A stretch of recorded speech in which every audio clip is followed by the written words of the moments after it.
Hello, hello, hello. Welcome back to Joe Daddy's Garage.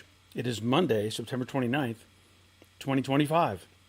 Fall is here, according to the calendar, from what I understand, and I'm okay with that. As you know, temperatures change, seasons change, and work just never seems to change. There's always something to work on and try to get finished, and that's pretty much all I do. I try to work on these old Mustangs for the most part. I currently have mosquitoes flying around in my garage because I had a door open. But as you know, I'm trying to work on these Mustangs and get them finished up. And it seems like a never ending situation, which is fine because it keeps me busy and keeps me out of trouble for the most part. Now, I welcome you to my garage and my live stream.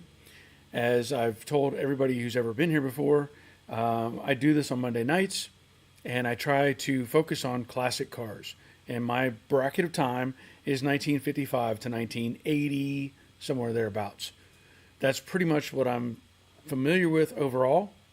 And to take that a step back, my family had a junkyard growing up, so I've been around pretty much any U.S. made cars between late 1940s, let's say, up until the 2000s. I've been around just about everything that was ever made, and uh, the junkyard itself had 10 acres of land and over 1,000 cars in it. And my dad used to race cars, and that's how we got into the junkyard business. Is him tearing up cars and having to get new ones or replacement parts for the cars that he raced.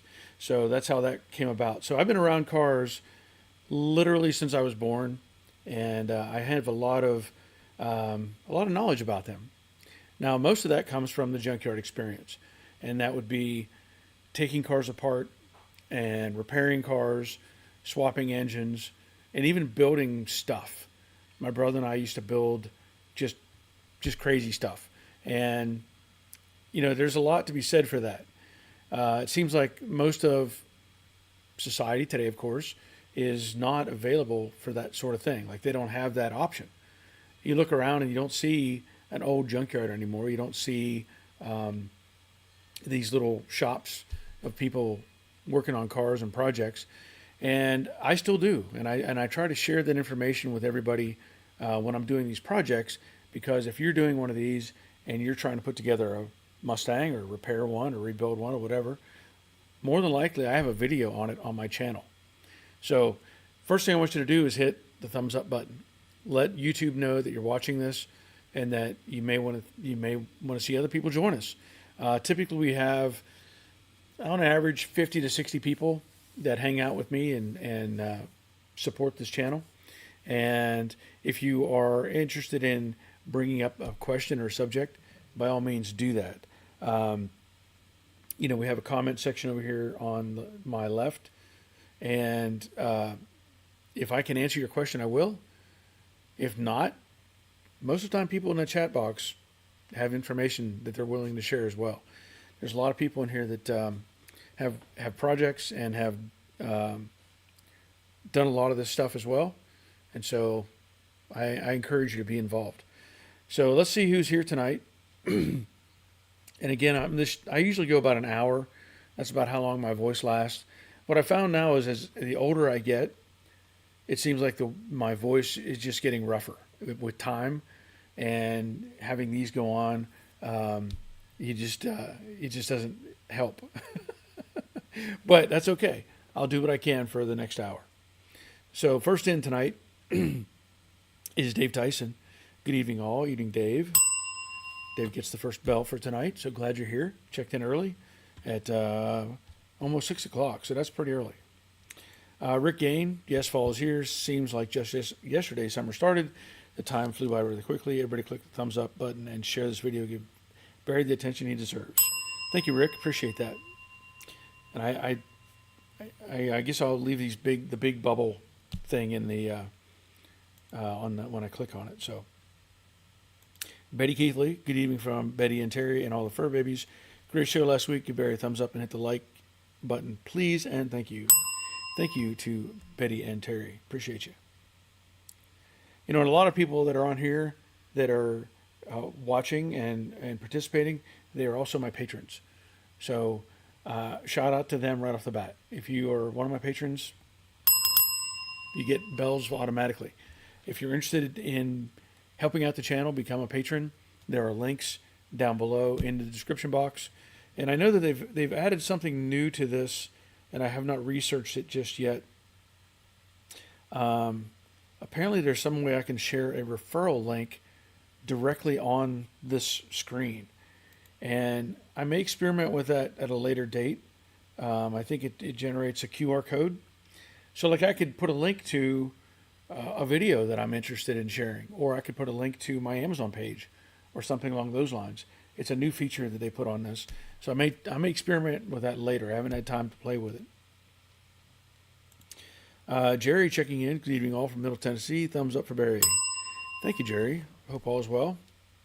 TJ, good evening, Barry, and everyone from East Dublin, Georgia, home of the Field of Mustang Dreams, U.S. Army retired. Thank you for your service. Terry Keithley, hello everyone, and Barry. Please hit thumbs up and like button. Thank you kindly, Terry and Betty and the cats. Jerry, go Buckeyes. Yes. You get an extra bell, Terry. Dave Conville checking in. Welcome, Dave. Dave Britton. That's our third Dave tonight. Dave Britton's up in the Great White North, by the way. And Dave Conville's in New Jersey. Travis Holtman, looking forward to it. Thank you, sir. One of my top 5 patrons. Steve Reed. Hello, Barry and everyone. Hope everyone's doing well. I'm supposed to get my Mustang back home next week. They were pulling the front end back in place, and don't forget to give a thumbs up. Thank you, Steve. Appreciate you. Paducah. The 68 Fastback is coming along great. I agree. I'm very happy with how it's turning out. Everything feels like it's lining up great, and I'm already working on a new video, so we'll see how that goes. Nandu, good evening, Barry and everyone. Hope you had a wonderful weekend. Thank you, Thank you, Nandu. So my voice is already going rough. Not much I can do about it. It's that getting old thing, right? Troy Justit, hi Barry and gang. It's a wet and dreary day in coastal Georgia. At least a tropical storm is staying out to sea, and the temps are in the upper 70s. Yeah, you can keep the wet and dreary. That's fine. I don't need any of that. Don't bring it over the Atlanta area. Jiggy, evening all. Hopefully that coastal storm blows some cooler air up to the Atlanta area. There you go. That would be nice. Welcome, Jiggy. David, bowler hat guy. Hello all. Good evening, Barry. Good evening, sir. Jerry checking in. Howdy, Barry. Howdy, all. From a quiet house for the night since Robert is helping out his dad. Okay. Well, take advantage of it. Hey, Matco Man. Hello, everyone. Hello, sir. Glad you're here. Rusty's Restoration. Hello, all, and Barry. Hope all is well. Give Barry a thumbs up. Yes, thank you, Rusty.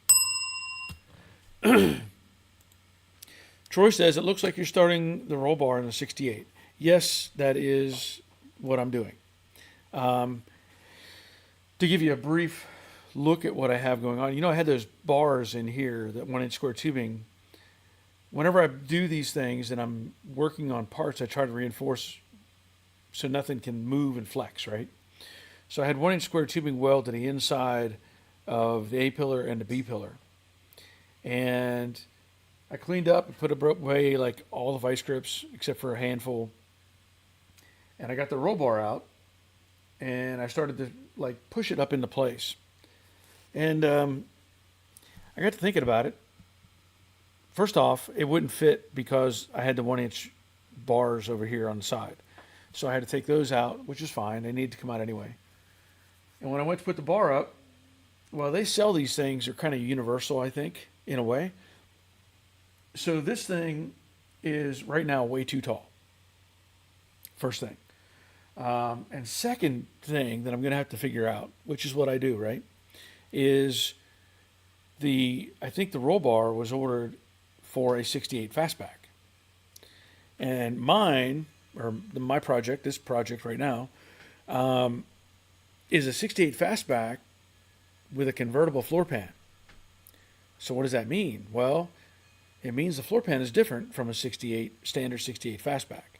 So with the inner rocker panel over there, the extra channel that goes inside of the outer, right, to stiffen everything up more, the roll bar is going to be on top of that in some shape or form. Now, this roll bar is meant to be a hoop above the driver and passenger, and then it's going to have down struts going to the back, and there will be a crossbar. So at this point, I don't foresee any back seat being in this car because the roll bar will be in the way, and I'm going to have to figure that out. Now, the kit came with the hoop and 3 other bars, 2 of those being the down bar and 1 being the cross. So right now, if I put the bar up, it won't fit. First of all, it won't fit. It's too tall. So I'm going to have to do some math, do some cutting, and test fitting. I got to make sure it's going to fit the way that it needs to. Now, the other part of that is we're putting in a Mustang. I think it's Mustang Zafir one-piece headliner. So not only do I have to make sure that the roll bar is in the right spot or relatively, where it needs to be, but I have to make sure that one-piece headliner is going to clear assembly, because I'm sure it will. I'm not going to put the roll bar up as high as it can possibly go. And I need to have probably a good 3 or 4 inches of clearance between, let's say, the roof and where the headliner goes, and to be able to get that panel in there. I can turn this back just a little bit. So, there's the roll bar, and it's going to go up right behind this opening. It should be right behind a B pillar. I don't know if any of it will be visible. Now, it's going to take, again, some test fitting and adjusting to get it where I feel like it needs to be. And then if you look over here where these, oh wait, look, I got my little pointer right here. If you look over there, so with the roll bar in, there will be the down struts coming at an angle down to the rear frame rails. So they have to go through that panel right there, because internally is the gas tank, externally is the frame rail. So with the down strut, you can't go inside of that opening. You have to go through that panel. So that's the other thing I'm going to have to, calculate out. Now, the it's just what it is. It's a universal type of, I say universal. I'm sure it was built or designed for this body, but they make them tall so you can adjust the height, and then nothing's angled, so you have to shape them to make them fit the way you want them to. So that's why the roof is not on yet, because I want to be able to weld that roll bar and do a nice weld all the way around and make them good and solid. So yeah, I am starting on it, and we'll see how it goes. That may be the whole video this week, is just figuring out the roll bar and getting it in place. Rich Watley, hi Bear, hi everyone. I got my engine bay and chassis all primered in Master Coat Silver over the weekend. Next up is seam seal paint, and finally off of the rotisserie. Nice. Good for you. Good for you.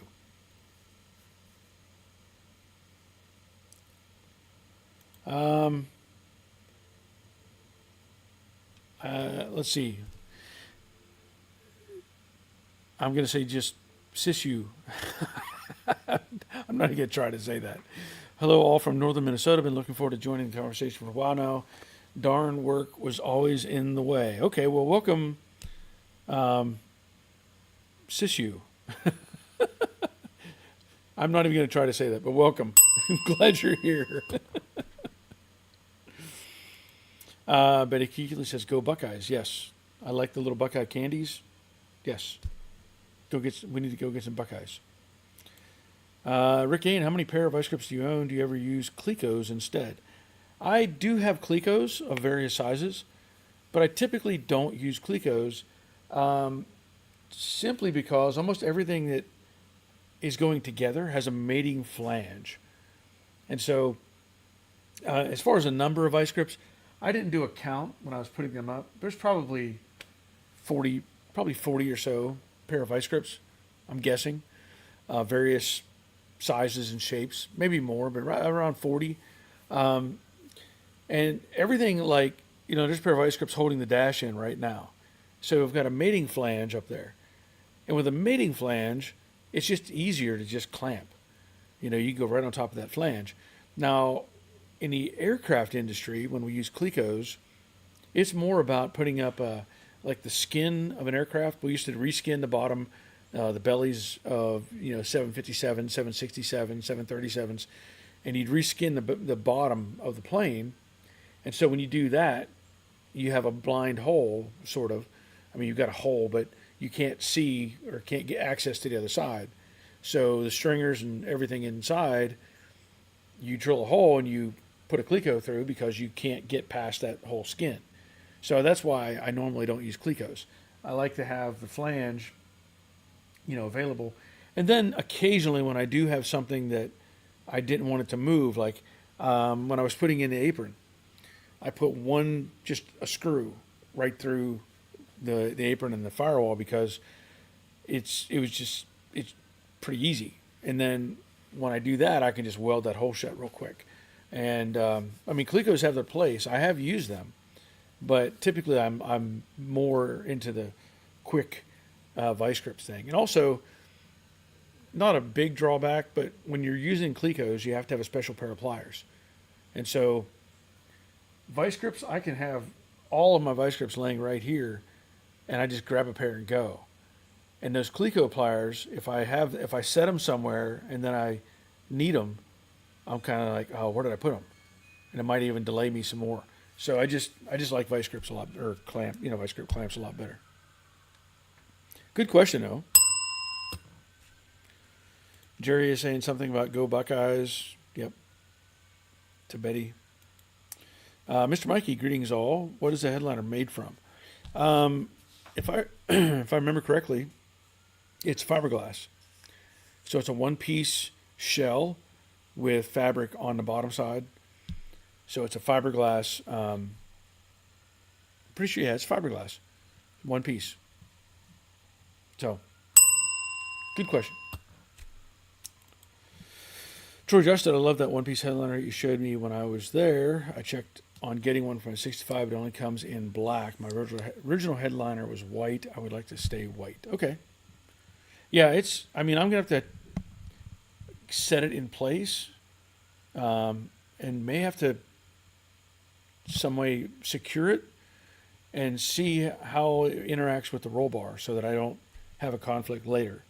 As I always say, when I'm doing these things, and I try to stress this to everybody, about the test fitting process. Even in the last video where I was putting together the front end, right? Or finishing up the front end stuff. I set the cowl in place, and I had everything where I thought, okay, this is great, I'm good. But then I double check, set the fender on one more time and get a look at it, and I realized the cowl needed to go over just a 16th maybe of an inch. But it was enough because that compensated the gap between the fenders.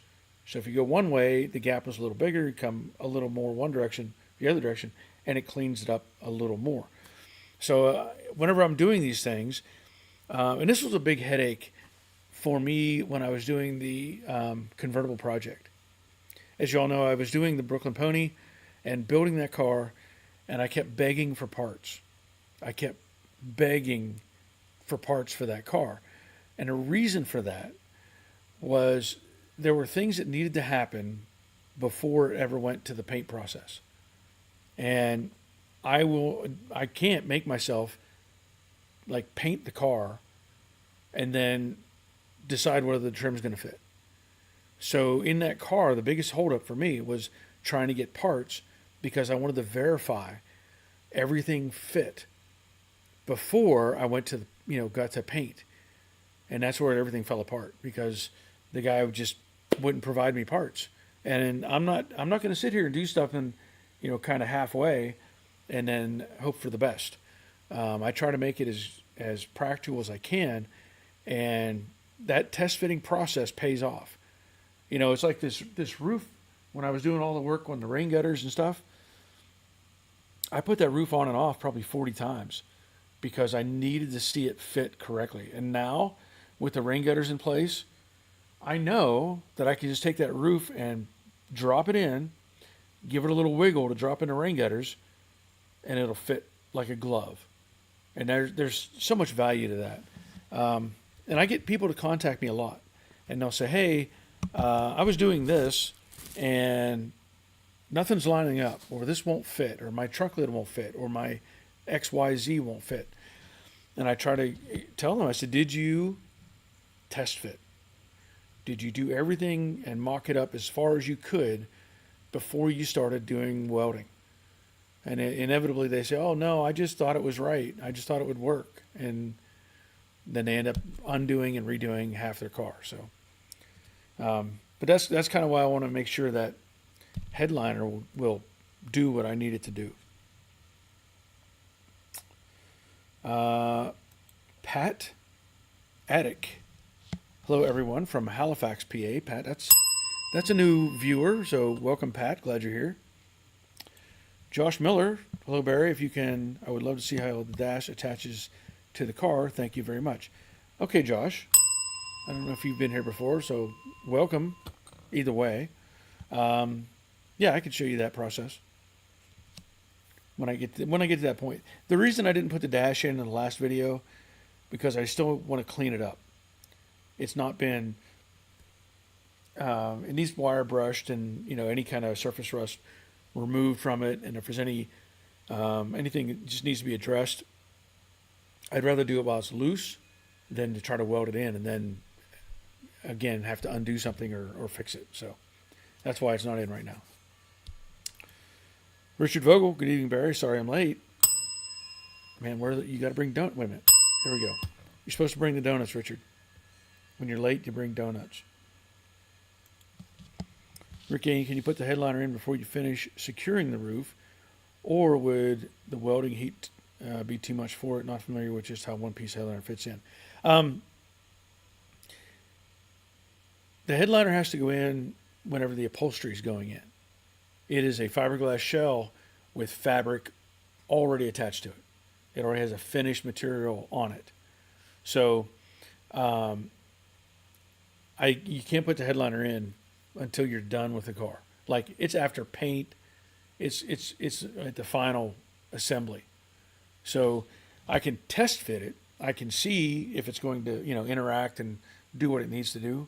But I wouldn't even, you couldn't put it in until you're doing the interior and finishing it up. I mean, you could, but it would be a bad idea. C&J, hello all. Barry emailed a pic of the motor I picked up for the coupe. Okay. And I have some pictures I'm going to show you all as well that you're going to be like, oh my goodness. So let me get this.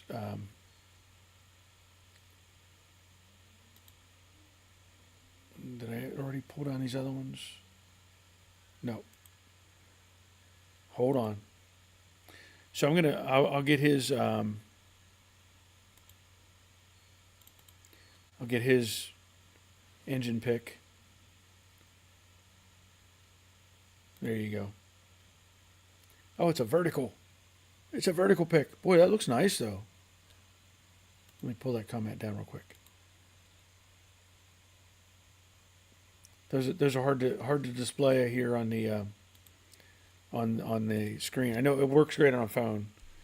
And I'm gonna download some other pics because y'all are gonna be oohing and ahhing over what I've went and looked at this week. I don't know if you remember, I did a video. I do like that engine. That looks nice. It does. It looks really nice. Small on my screen because I can't see anything, but yep. Oh yeah, that's a nice looking engine. I don't know if y'all remember. I did a video earlier this year that I went down to Florida and I helped a guy out with his a tribute car. It's a 429 tribute car. He's building in memory of his dad. Okay, 69 Mustang. And I helped him do a bunch of sheet metal work on it, straighten things out, get things lined up. Well, he went up to, I guess, Winder, Georgia. And there's a shop up there. I think it's Klaus or something. Class. I don't even know the guy. I have no idea. Apparently, he showed me a picture of this guy and he said, "Look, it's this guy." And I'm like, "I don't know who that guy is." He said, "You don't know who that is?" I'm like, "Nope. I don't know. I think it's Klaas, I think is the guy's name." Anyway, this is the engine that he's putting in his 69. So that is a Boss 9 429. And he went up there to look at it. Case maybe. Kaase. I don't know. I don't know people. I don't know anybody. I don't know who that is, but apparently he's world famous. Just not in my world. So this engine, he picked it up, and they did a dyno run on it. And I may post a video, like an Instagram style video or a reel, on my Joe Daddy page on Facebook with that, because he sent me the videos of this thing running. I want y'all to guess. How much horsepower this Boss 9 makes. And then your second guess is how many foot-pounds of torque. Okay? And this is just a rough guess. You don't have to be dead on. But I want you all to guess horsepower and torque on that Boss 9 from Koss or Case, whatever the guy's name is, Racing Engines. So y'all have to guess on that. Okay, now, so we got C&J. Okay, Michael Pagliarini, evening all late to the party, was out walking with the wife. That's a good thing to do. I try to get 9 to 12 miles a week in walking, minimum. Mr. Mike, if that headliner touches the roll bar, it should make interesting sounds when in motion.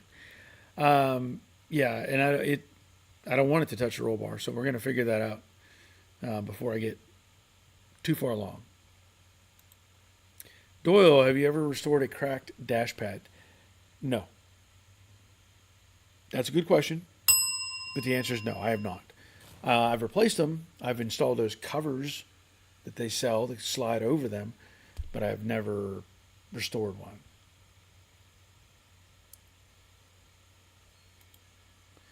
Dave Tyson liked the pick from the car show. Which pick? Tell me which pick. And then because there was a lot. There was a lot and there was I think there were 600 cars at that car show down in Sonoya, Georgia. So,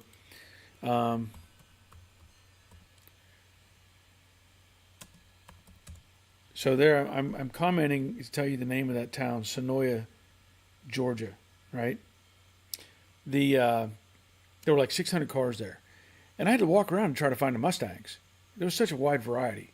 So when you say the pick from the car show, I have one pick from the car show that I'm going to show you real quick, and that is this one right here.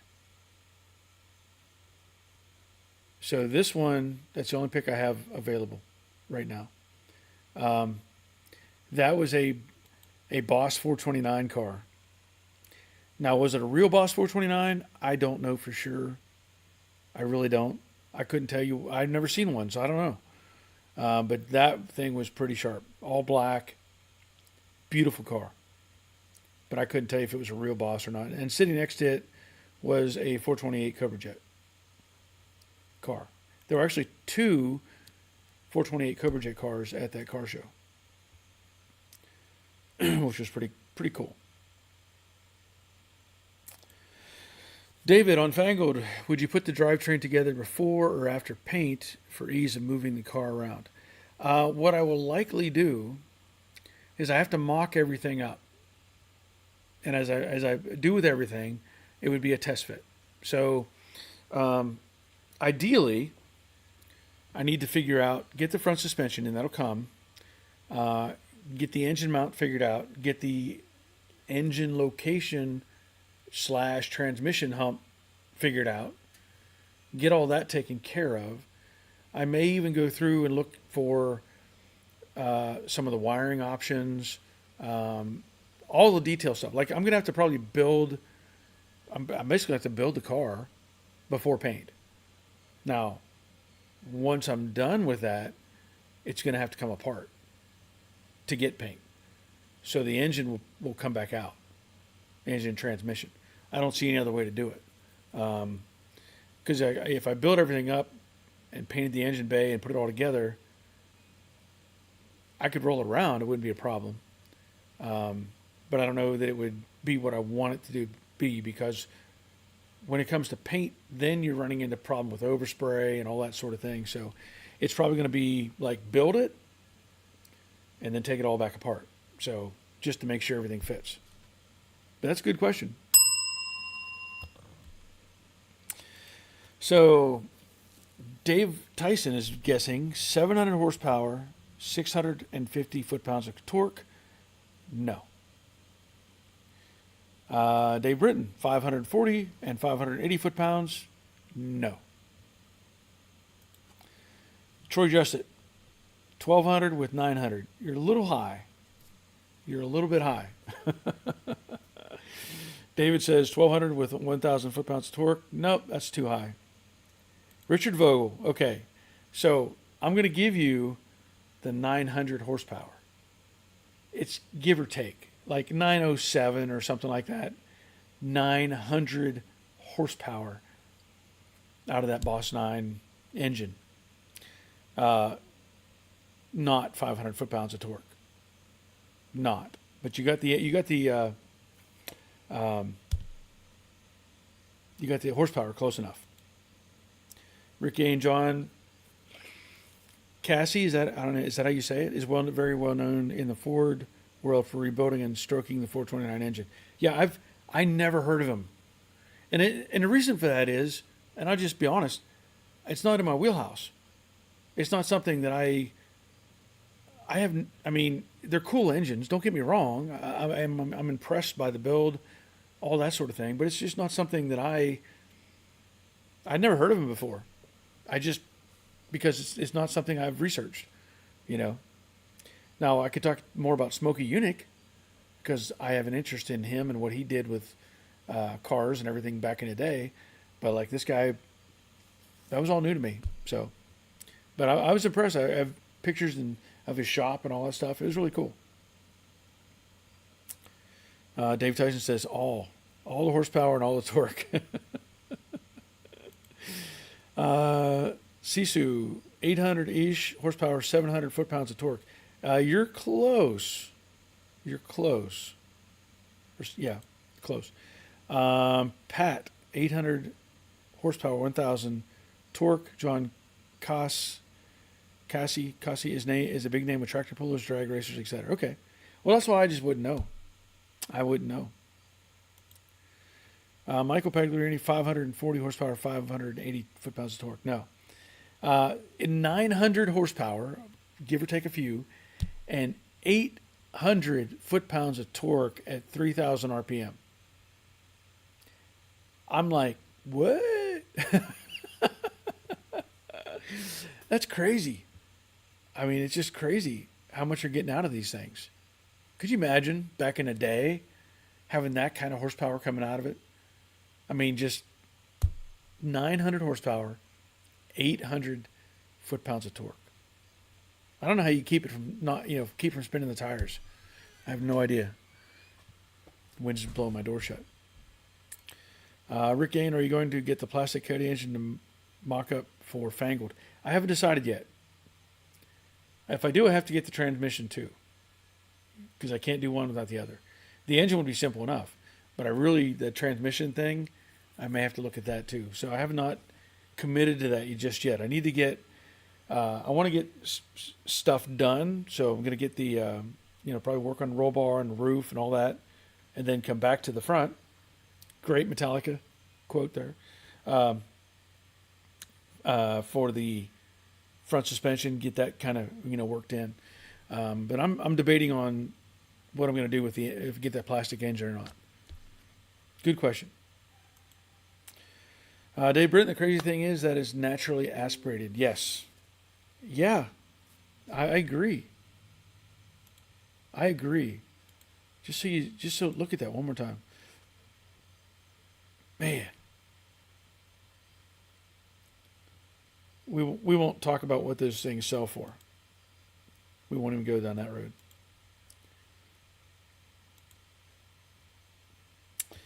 Rick and Joe Mondello is another guy who passed away a few years ago. It was very famous for teaching people how to build the Buick engines. That's another name I would not have known. But thank you for that, Rick. Yeah, I'm not, I don't know how to, I don't do that kind of research, right? Because I build stuff, and like when I race stock cars, I would build my own engines, do my own tricks and tips or whatever I could do to make them run faster. But I knew I was never in that realm where I would be spending umpteen thousands of dollars for an engine. I just knew I couldn't, and I knew I wouldn't have anything to put it in anyway. So it's just not something that I've even kept up with. I really have no clue as to half of these guys. And it's funny too, because I went to an event. It was a Mac Tools event. I went as a guest, and while I was there, they had some famous people, and they were giving out autographs. And one of those was Chip Foose. And I really wanted an autograph from Chip Foose. So I got a picture and an autograph with Chip Foose. And they had other guys there who had drag race stuff, right? And these guys are looking at me and said, you want me to autograph something? I'm like, no. And they were kind of looking at me like, what? And I'm like, I wasn't rude, but I just said, no, I'm good. That's all I need. So when I got Chip Foose's autograph, one of these guys actually said, oh, you want me to take a picture for you of me and Chip Foose? And I'm like, sure. So he comes up, takes a picture for me and everything. And that's when he actually said, hey, do you want you want my autograph too? And I was like, that's okay. Well, it was Scott Kalita, I guess. It was like the Mac Tool sponsored drag racing guys. I don't know who you are. I knew who Chip Foose was, but I was like, sorry, I don't even know who you are. I didn't say that, I was just like, no, that's all right, But I just thought it was funny that I don't pay attention to that much. I just don't. Ooh and ah. I don't know who. Nothing personal. Richard, do I win half a gob for guessing the horsepower? You do, but I ate your half already, so sorry. You're out of luck. Okay, so as I was saying, with this, the Fangled Fastback, I'm trying to take care of the roll bar in the back section. Now, also, as I mentioned, I'd gone to a car show down in Senoia, Georgia, and they do it I don't know if it's the last Saturday in September. And my goodness, there are some incredible cars that show up for this car show. And then they have people like my buddy who has a Atlanta Auto Restoration. He'll take and display like 2 or 3 cars. One will be maybe finished, one in progress, hand out stickers and all that stuff. And there's probably 5 or 6 different guys around who put on their displays. So there was, some guy that does Broncos, apparently. I don't know who he was. I didn't really know any of these guys except for my buddy who had his place. And some people are like, "Oh, do you know? Have you seen?" I'm like, "No, I have no idea." I'm over here in my one man shop garage doing all the labor and work and everything else by myself. I don't know who these other guys are.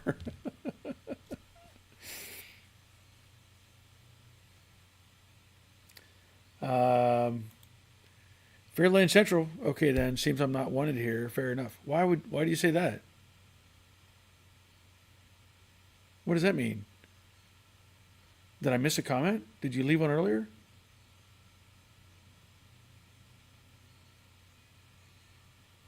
I don't see a previous comment. Did I miss something? You're more than welcome. I have no problem with y'all being here. What did I miss? I don't know what I missed. If I missed a comment, I apologize. I don't see any comments, and I've had it in the past where comments were like not showing up. So hopefully that's not it. But glad you're here. Give you a bell anyway.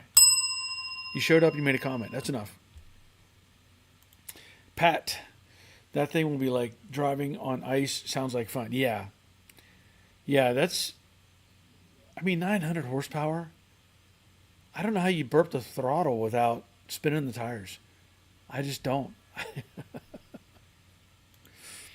Hey, Matco man, hopefully with all that power he got the right brakes and suspension most people overlook. Yeah, he has a Mustang Stafir Quadrolink or something. Something they offer. Mustang Stafir setup underneath the front and back. And what did he say he had, like 13-inch brakes or something? Something like that. I know because he's got to get 17-inch wheels minimum to clear the brakes. So that much I know. But yeah, that's a lot of horsepower. But as I was saying, this car show that I've been to, it's open to everybody and everything, and they always have just some really interesting vehicles there. And I have a bunch of pictures on my phone. I posted them on Facebook, and I try to break it down into the Fords, Chevys, and Mopars and stuff like that. But I could have just taken pictures all day long with how many cars were there.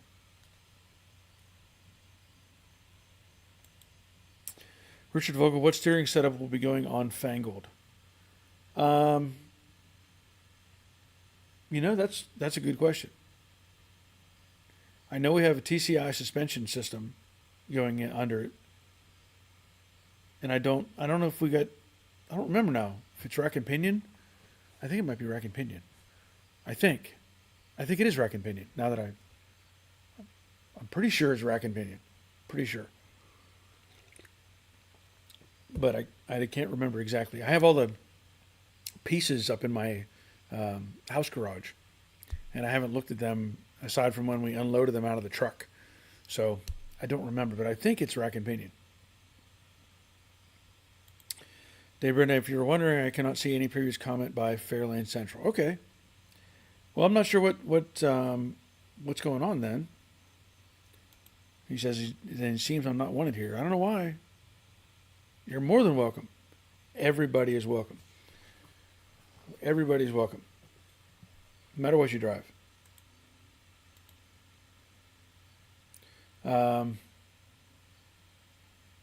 Okay. Doyle on vacation this week. Got the driver's door stripped down today. Only panel left is the hood. I noticed the door hinges behind you are black. How do you prep them? Okay. These hinges are brand new hinges. Okay. Basically what's going to happen with these is they'll get either probably media blasted more than anything. They'll get reshot with an epoxy, and then I may put a just a primer on, right? Normally, when I do the car, I paint the hinges and everything at the same time. So I try to put, get paint or primer and everything behind where the hinge mounts, and then I mount everything get it all indexed wherever it needs to go. And then when it comes time to do the finish work, I paint everything all at the same time. Now I may actually put some primer or paint on the backside of this hinge when it's loose. I can get to it, right? But typically media blast, epoxy, and do the regular primer and stuff. Don't really do anything overly special to it because these were all painted body color anyway. So, good question. Rick Gaines says Stacy David put a John Costi 429 and a TCI suspension into a 67 Cougar. Okay. Okay.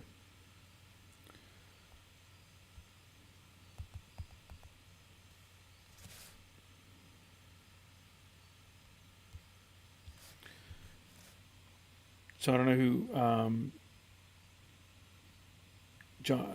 John Costi. I don't know who that is either. I guess it's is that Costi? I'm sorry. I know it says COSTI.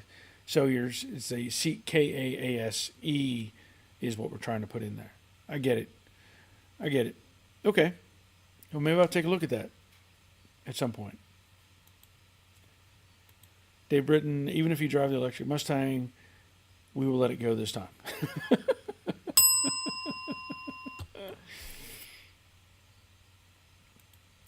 Betty Keithley, I didn't see any either when I looked from Fairlane Central. Yeah, I'm not sure. I'm hoping. I don't know why he sounded like he's upset about something. I don't know. Fairlanes are welcome. It's okay. Fairlanes are welcome too. Dave Britton, I like that Detroit Speed suspension, but wow, is it pricey? Yeah. And I got confirmation this will have the rack and pinion in it. It came with a rack setup, so I have confirmation on that. I was 98.3% sure, but now I know. TD, for your information, I went to a drag race here in the Midwest. The generation younger than us is crazy for the late 80s Fox Body LX. Lots of top racers in those cars. Yes, they are. I agree. And I don't blame them. Let's be honest about it. If you're trying to get a hold of something like this, right, or a 65, 6, 7, 8, whatever, and turn it into some sort of a race car, odds are you're not going to want to invest in it. Like, they're much further ahead to get a Fox body car, put it together, and race that thing. Parts are available. They're not that expensive. You can buy these things. Marketplace has them all the time. I don't blame them at all. And those are fun cars. As close as I ever got to having, I had a Capri. I had a Mercury Capri that was like a 83 or something like that. I think it was 83. And it was a 6-cylinder car. But it was fine. It was fun to drive, But yeah, I'm not surprised. Those cars are quite popular. And even at the car shows, they seem to be showing up more and more with those. And that's fine. I'm glad they're doing it. Rick Stevenson, sorry I'm late. On the road again, just got back to my room. Well, I'm glad you're here, Rick. I've been sipping coffee without you, just so you know. Somebody has to do it. Michael, I put some of the small parts that I'm using in my electrolysis tank today. See what happens tomorrow. First time trying this. Okay. I'm sure it'll work. Those tend to do a good job. Dave Britton says, Bubbleback Capri. Yes. Is that what they were calling them? It was a hatchback. So, and it was the most popular color. It was dark brown with an orangish brown interior. Yeah, yeah, that's right. It had some yellowish looking stripes on the side. Yeah. Let's see. Richard, do you have any experience using reproduction fuel tank sending units? I'm wondering if they are any good. Um, Actually, I mean, I've used them. I did a video on Jade putting in a fuel sending unit in a brand new gas tank, and it worked fine. It did. It worked. I didn't have any issues with it. So I don't remember what the branding was, but you could check out that video and get some information there. Um, but yeah, I did a video on that on Jade. But that's the only real experience I've had. So good question. Dave Britton, LOL. I was going to say dark brown. Yeah, it was. Yep. Yep. It was a good car. It was a good car. It served its purpose. It was my commuter for going to. Um, let's see. It was my commuter for a short time while I went to A&P school, and then I ended up rebuilding an '83 Dodge Colt. That's right, '83 Dodge Colt with a four-cylinder, four-speed, with high and low range. Yeah, get another Nat. High and low range shifter in it. So if you've never seen one of those, you have a four-speed transmission, and then on the side you have another lever that's a low and high range, right? And it worked. It did what it was supposed to do. But what I most had fun with was split shifting my Dodge Colt. If I had somebody get in my car with me and they didn't know, I would sit there and pull it into low range, and I would shift with both hands, or shift like I'd go low range first gear, high range first gear, shift it, go back to low range, go back to second gear, go back to high range, pull it back into low and go to third. I said, yeah, this is an 8-speed transmission. They would look at me like I was crazy. Really, it's just a high and low range. Kind of like the little Honda three-wheelers. Little 110 three-wheelers. They had a lever on the bottom of the shifter location that had high and low range. So you could get more torque out of them. It was a great little option. Dave Britton, what car have you absolutely hated working on the most? My nightmare was a 74 Mustang. Awful. Wow. That would be I'd have to really process that as to what I've hated work on the most. So I'll give you a brief perspective and say, when we had the body shop, anything made in Germany was the worst thing to work on. Like a BMW, Mercedes, Volkswagen, any of those were the just worst. Period. I mean, I didn't care what they were the worst vehicles to try to do body work on and put everything together, because there was way too many fasteners, way too many screws and clips and junk. So, anyway, that would be my body shop talk. As far as things that I've worked on, probably my daughter she had a little Kia Sportage. And what I hated about that, it was a good little car, don't get me wrong. We sold it, got rid of it with 250,000 miles on it. But it had an oil leak. And I did videos on that car. It took me 2 days to take the oil pan off to fix the leak. Because the manual says you have to pull the engine. And I didn't. I did it without pulling the engine. And so it was just a nightmare to work on that project. But a lot of the stuff, I mean, I'm sure there's other vehicles that have just been a pain, but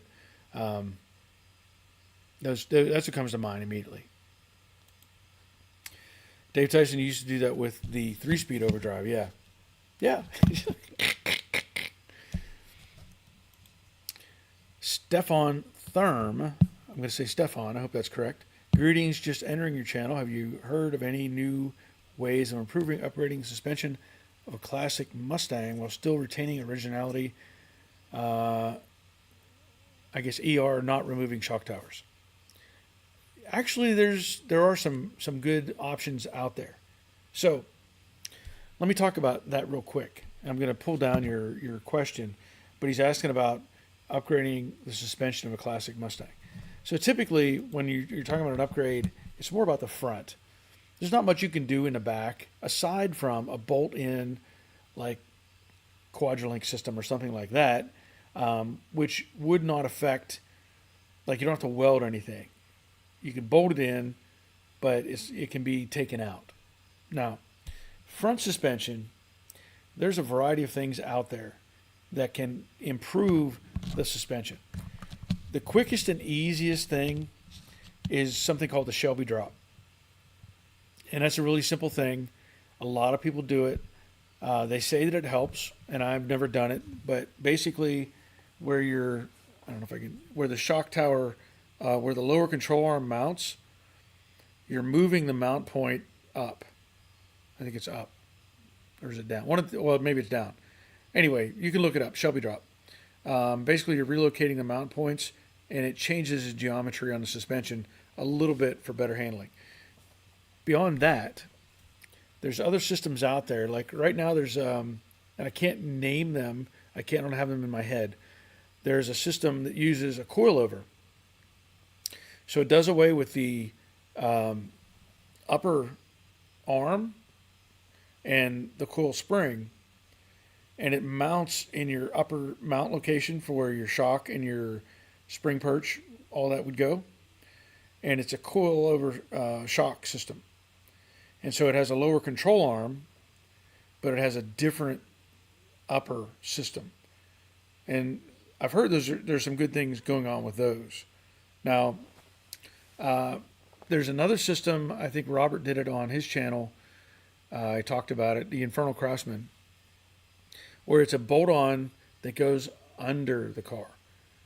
And it's supposed to bolt to a fixed location, and it gives you better geometry with control arms. So there are variables out there. Now, somebody else may have some input on these suspensions. But as far as, you can definitely keep the shock towers and use that coilover system. And I don't know the name of it. I don't know if it's Chris Alston. I don't remember. But they do sell that kit. And there's a variety of manufacturers out there. So you could look at, let's just say a 65 Mustang coilover front suspension. And it may be able to pop that up for you and give you some more information. But there are variables out there for sure. So welcome and good question. I don't know if I give you enough information, but that's what I have at this point. Michael says, anything made by VW as far as being a pain? Yes, I agree. Richard Vogel, I had a 85 Mustang GT. I wish I still had it today. Great car. The only thing it couldn't pass was a gas station. Yeah. Dave Britton, I always found that in our junkyard, the odor from the German cars was always terrible too as they got old. I don't know that we had a whole lot of German cars in our junkyard. If anything, we had VWs, like Beetles. Because, they made like 3 billion Volkswagen Beetles. So everybody had one or knew somebody that had one in their backyard. But that's the only, we had a few squarebacks too. The oddball Volkswagens. We had a squareback and I think 1 or 2 buses. Long gone. But I don't remember ever seeing, we never had a Mercedes in a junkyard or an Audi or a BMW. Never had any of those. Rick Stevenson, I remember the old German-made Mercury Capris. The front fenders were welded on. Yeah. Yeah, and those are still pretty popular, apparently. I think.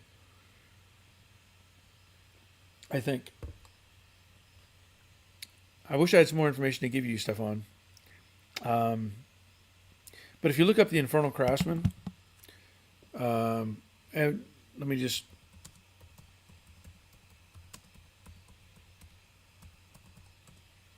I'll just post that.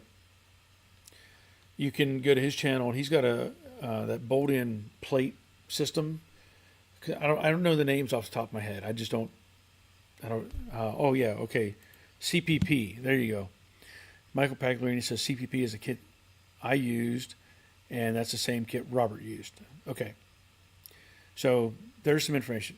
CPP. Right there. Thank you, Michael.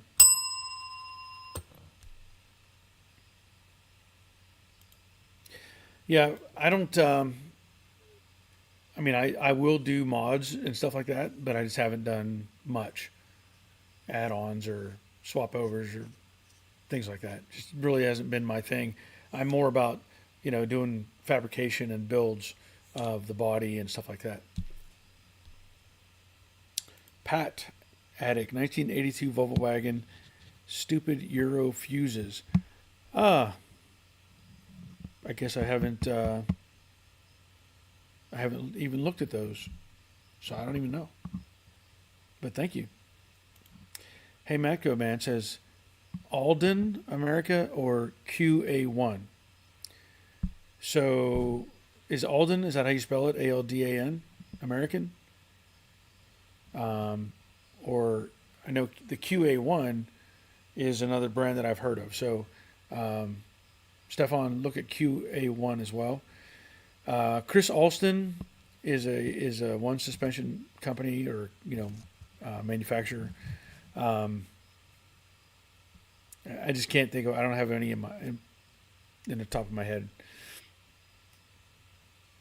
Dave Britton says, "Yeah, bullet fuses." Yeah, I'm just not familiar with the Volvo stuff.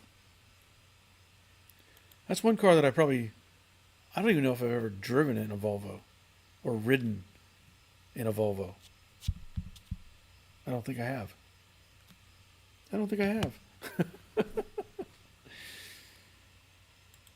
Stefan says, sorry for the same question twice. Didn't realize it had gone through the first time. Oh, you asked it twice? Because I only saw it once. Maybe that's what's going on with the Fairlane guy. Is he made a comment and it didn't come through. Because Stefan, I only see one other comment from you, and that says that's this one. Greetings.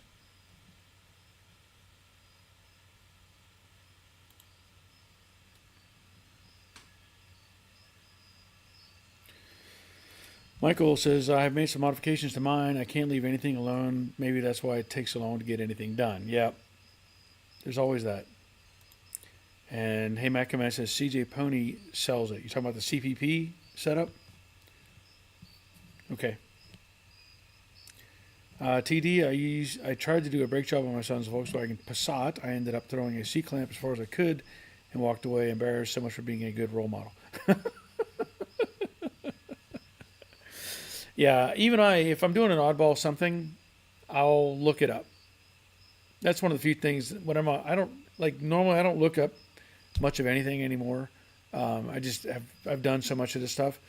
But if I get something odd, I will do a YouTube search.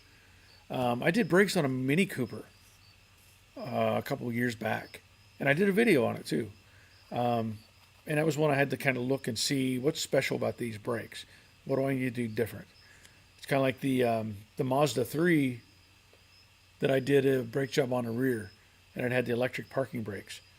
I had to do some research because unless you know the secret sequence of buttons that you push to take it out of the electronic braking or the electronic parking brake, then you're going to be fighting with it and have a really bad day. Chris Colossa, I've Shelby dropped a 66 and 69, set caster as high as I could, around 2.5 degrees, camber 0, and tow to spec. Both cars handle and drive excellent. Well, thank you for that. There you go. So, Stefan, Here's a positive response for the Shelby drop and adjustments that he made to get it all together. That's good. See, that's why we do this. That's why we do this, to get information out there for people. So I've not done the Shelby drop yet.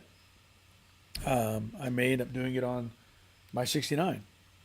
I haven't decided yet. We'll say this though. Since I'm thinking about my 69, after I went to that car show this past weekend, there was, I think, I want to say four 69 or 70 fastbacks there.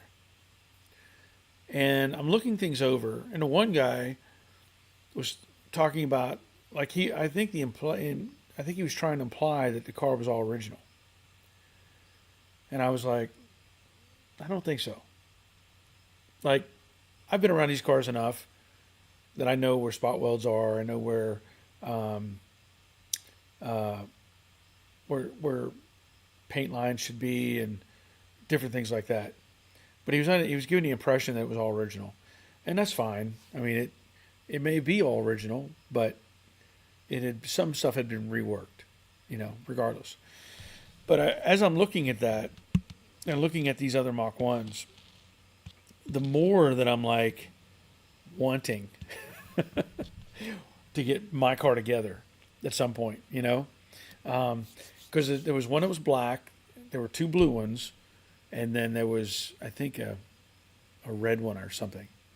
And I'm just looking at these cars and I'm like, I really want to get mine, would like to have mine together and just bring it to this car show. And maybe I get it to a point where I can put it together and drive it. It's not finished. You just take it there and say it's, work in progress. But anyway, it was just like, I really, really want to do that. Dave Britton, when you worked on the Mini, did you not use wrenches? You did not use wrenches. You used spanners.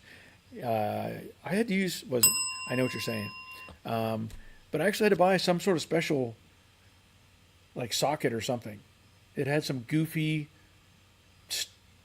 I don't know what they were, but I remember I had to get some sort of special socket. Tony Fadiga. I use a CJ Pony tank and sanding unit. A full tank reads just shy of 3/4, and empty is buried past E. It measured correctly on the voltmeter when testing before install. Yeah, there is. Thank you for that. There is, certain issues with these things. And mine, I know I rigged it up with the Dakota digital gauges, and mine was reading very accurate. And maybe that was part of it. I don't know. But there's also, and I'm trying to think, I know you can adjust the float, like you can move stuff when you're putting it in.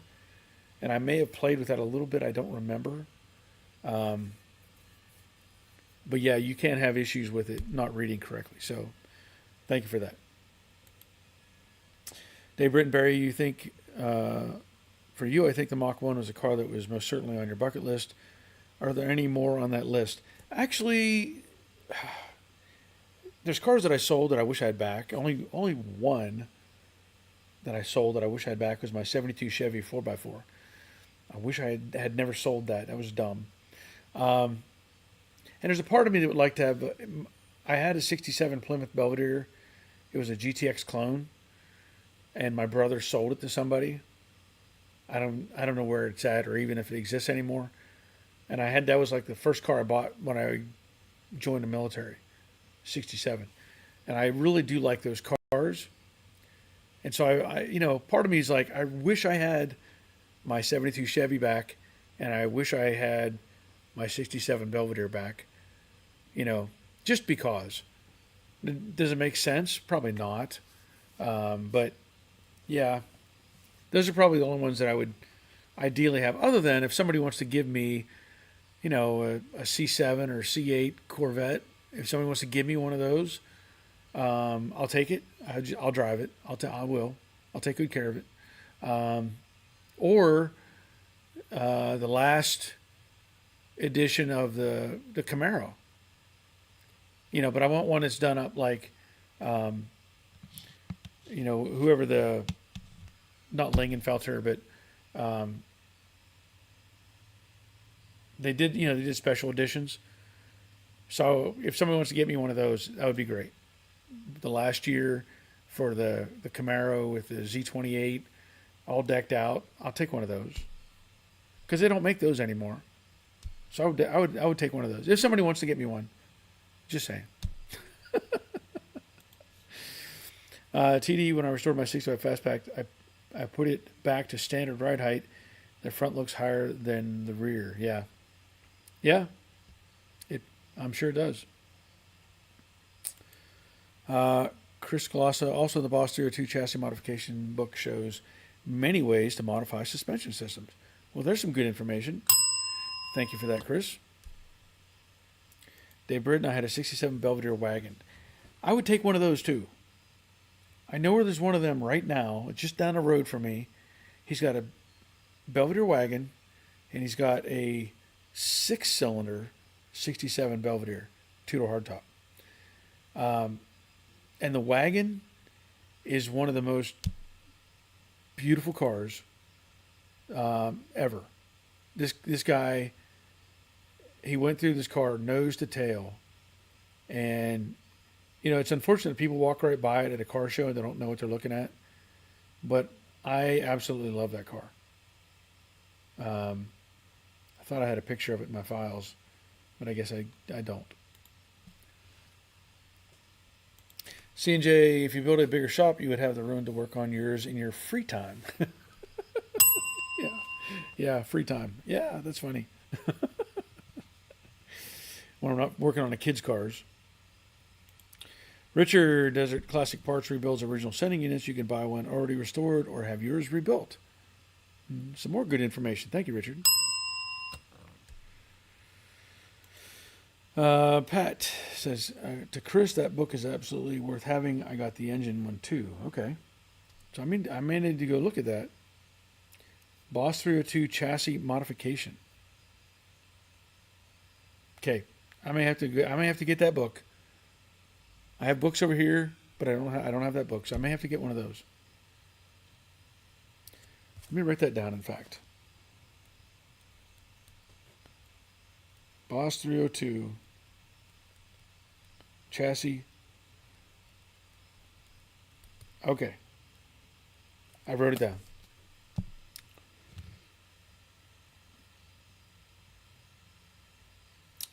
Dave Britton, did you see that pike or muskie on Chris's pick? Wow, I did not see it long enough to ID it. Yeah, I did see there was a big fish. It's definitely a big fish. I don't know what it is, but it's a big fish. Steve Reed, what's your plans on the 68 Camaro that you started? My plan. Well, the plan is to put it back together, basically.